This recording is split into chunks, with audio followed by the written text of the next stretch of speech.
Tonight we're going to talk about 4 of my favourite small capacity bikes that are a reliable gateway to motorcycle adventure.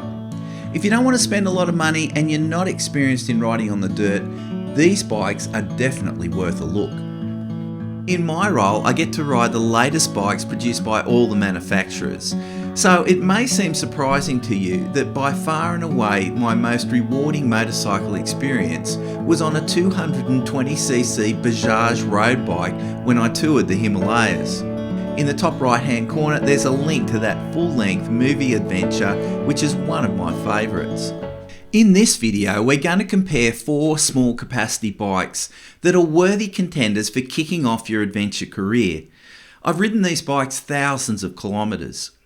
They are the KTM 390 Adventure, the BMW G310 GS, the Honda CRF 300 Rally and the Enfield Himalayan. So why did I pick these 4 bikes?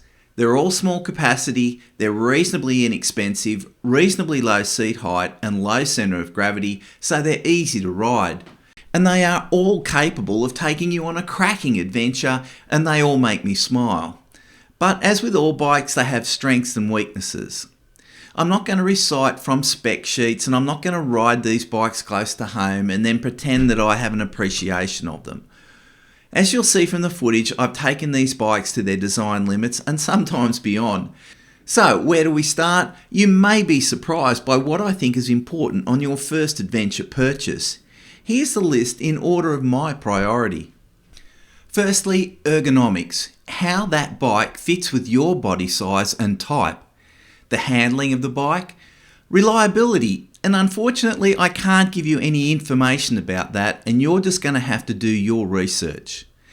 Carrying capacity with no modification. Fuel range, safety, and capacity to build the bike the way you want. And finally, what your mates are riding. It's a tribal thing, but you have a tendency to learn quicker about your bike when in a group, when everyone is riding the same model and bike.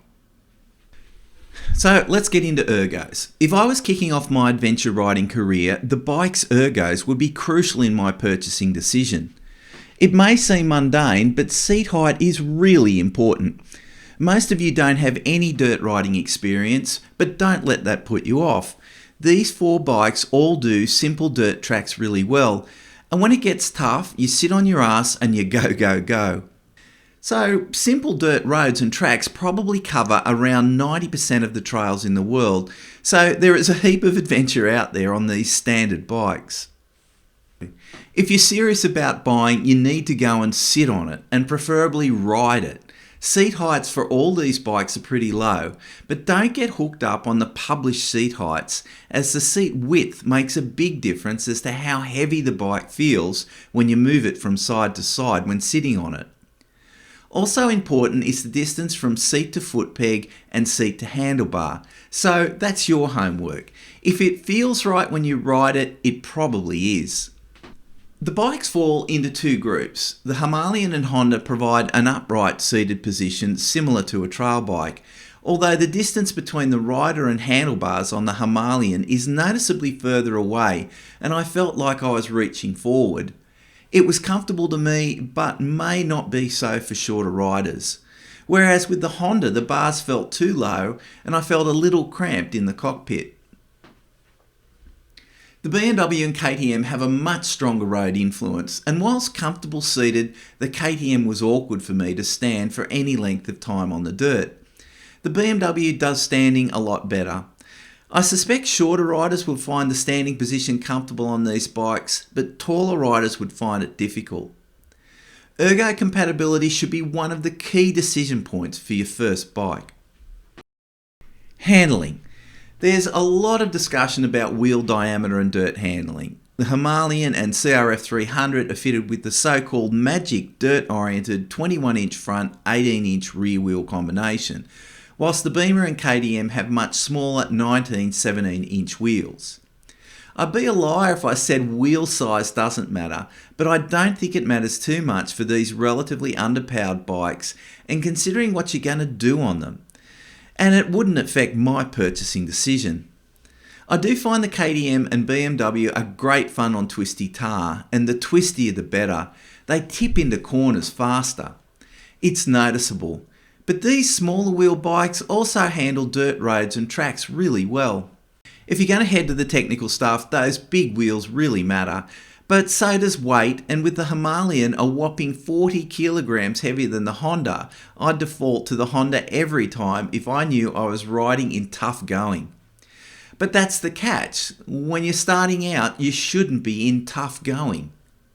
The bigger wheeled Honda and Himalayan should have better ground clearance than the smaller wheeled bike, but there's not much in it and certainly nothing to worry about.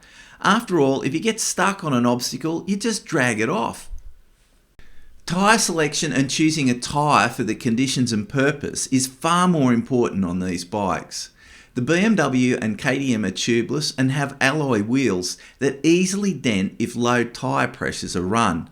I'd be choosing a thick-walled tyre for these bikes if I was intending on riding on rocky trails. Suspension is an integral part of handling, and let's put it out there, on the 4 bikes it's all pretty average. But then again, you get what you pay for. The Honda has the longest suspension travel, but most of it is soaked up by the soft springs, and it sags significantly under its own weight. I found it performed okay, but when I started pushing it, the limitations were quickly found. Straight off the showroom floor, I found the performance of the KTM 390 suspension to stand out from the pack, particularly when you started pushing the bike a little harder. Both front and rear resisted falling through the stroke with a clunk. The Himalayan strength was in trail feel, that is, soaking up the minor road imperfections. This is also a strength for the BMW 310, but it also had reasonable dirt performance. At the end of the day, if you come to any decent obstacles on this bike, you need to slow down, sit down and pick your way through it. At faster speeds on deep gravel roads, the Honda and Himalayan have my vote. They feel more stable, but not by much. So the key point, there's not much difference between them in terms of handling. Ergos for me is still the top priority on this first purchase. Reliability. Over 60% of the subscribers believe reliability is the most important factor when purchasing a new bike. Unfortunately, what I don't have is knowledge of reliability. From my own experience, the only bike that has given us problems has been the Himalayan, both when we first rode it in India and then in 2022 when the horn didn't work. We ride the bikes new and for a relatively short period, in many ways the halo period when everything works. My only advice is once you're firming up on your decision, you're going to have to turn to social media to see others' experiences. But I caution that can be littered with fake news and exaggeration. Motorcycle camping. Real adventure is motorcycle camping, being able to stop when and where you want, but it comes at a price, and that's additional weight on your bike.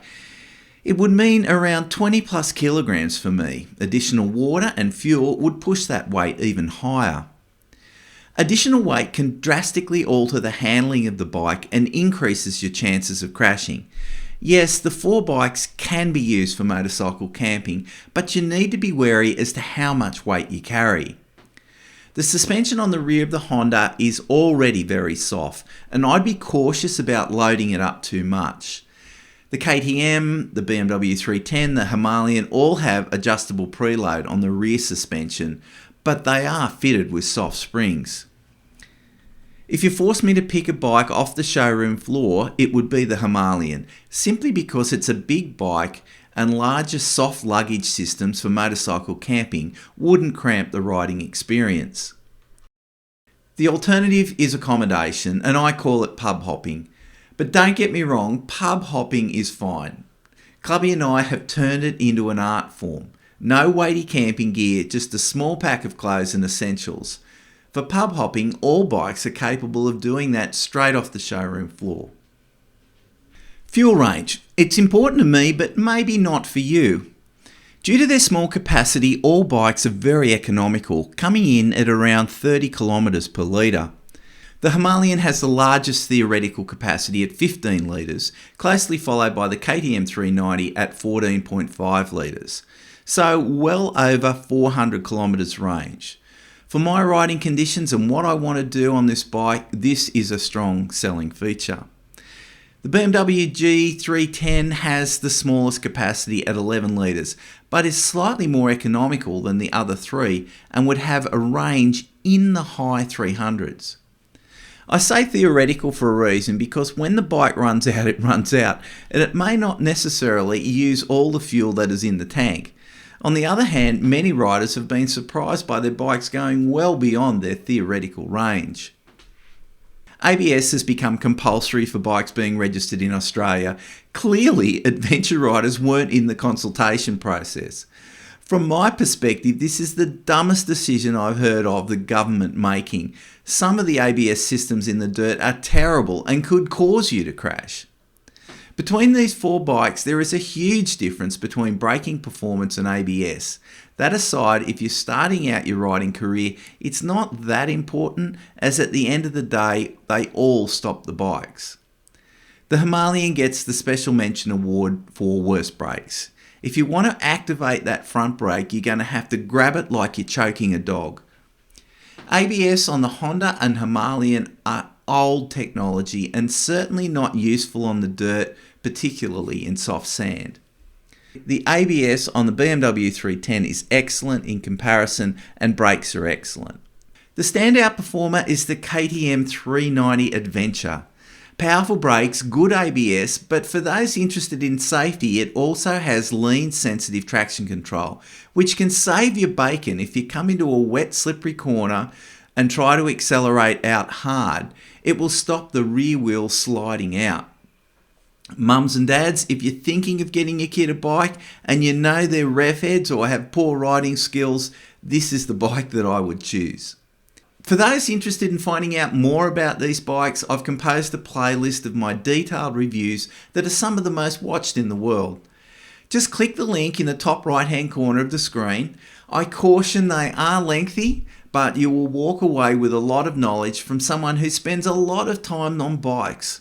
Anyway, good luck with your choice.